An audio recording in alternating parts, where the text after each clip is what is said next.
let's go to found favor with man. We're talking about Luke chapter 2, verse 52.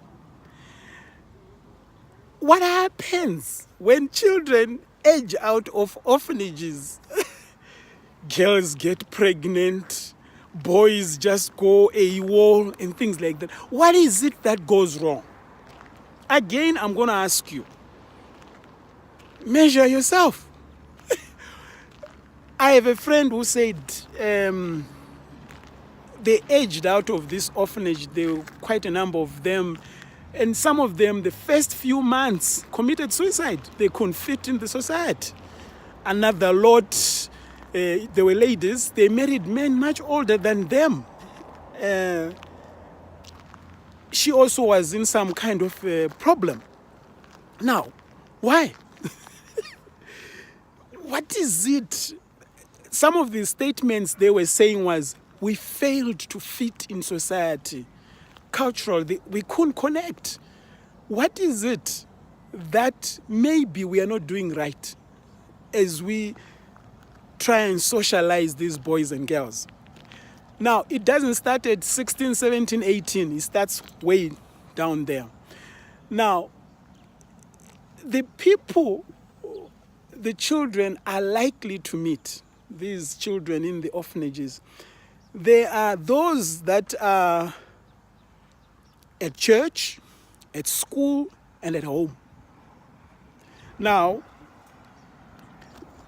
how many of those adults actually take time to help these boys and girls socialize? How many times do these boys and girls hear the word, I love you,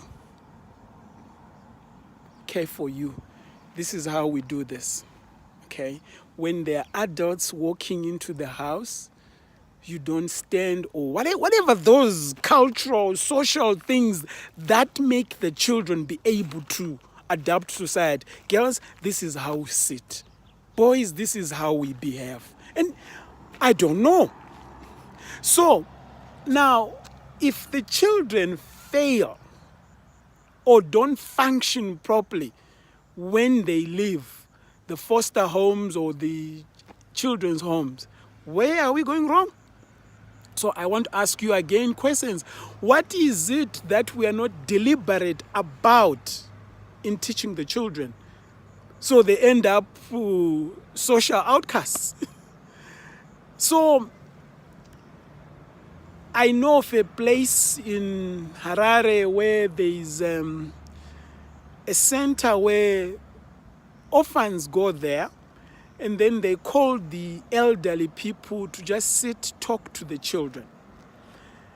So as a church, you can take an interest. One of the first things is that's mentorship, where the children actually have uncles and aunties who say, hey, come and spend time with me. I'll take you for a walk. I'm actually driving to Mutare for this thing. Is it okay if you join me?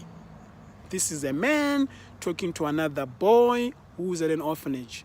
So drive, you talk all the way, and they see you doing work. They see you interacting with other people. They see you talking to other people. And better still, they see you behaving, or how you behave, how you handle your wife. A lot of this is modeling. If they have no one to model what it is like to be a man, what it is like to be a lady, how do we expect them to fit in society? How? If they don't see a man washing plates, if they don't see a man changing diapers, serving the children, why do we expect that these young men, when they grow up, they are going to behave differently? So it's how the church models the expectations of that society. So they're not social outcasts. What is it, those things that we want, the life skills we want in our children, shouldn't we be having those same life skills in the boys and girls that God has given us to look after? Now, are we deliberate in making sure they have those life skills? Now, if we want them to find favor with men, then we must do that. We must be deliberate and say, what are the life skills that will make this girl, this boy, find it acceptable in society? Because now, a boy sees this girl who's aging out of the orphanage and they say, I love you. Okay? So, you love me? Wow. Great. Before you know it, bad things have happened to that girl. Because that statement was never said by anyone. At school, at church, at home. Suddenly, there's this nutty case who says that to them. So, where people sit down, Nganangu, Ntanami, this is how we behave among other people. This is the kind of language we use. Okay? This is how we dress. Huh? That we don't say. You don't beat them up for saying the wrong thing. You train them and say, we don't talk like that. Okay? You help them. You assist them. Now, people who have more work are those who are at the home, who are looking after the children. Again, you have to find a way of creating an environment that makes these children, when they age out, when they go into society, they can fit, they can connect, they understand the society. It's sometimes very challenging where in a home, orphanage, where everything is done for them. The washing of clothes, the whatever, bills are paid. So they never get to the point where they actually know where town is. Because they don't go to town. They are not allowed to go to town. The gates are closed at certain times. So it's important. Take them and say, here's where we pay for electricity. Here's where we pay for water. Let's take a walk in town so that you see. Let's get into a combi.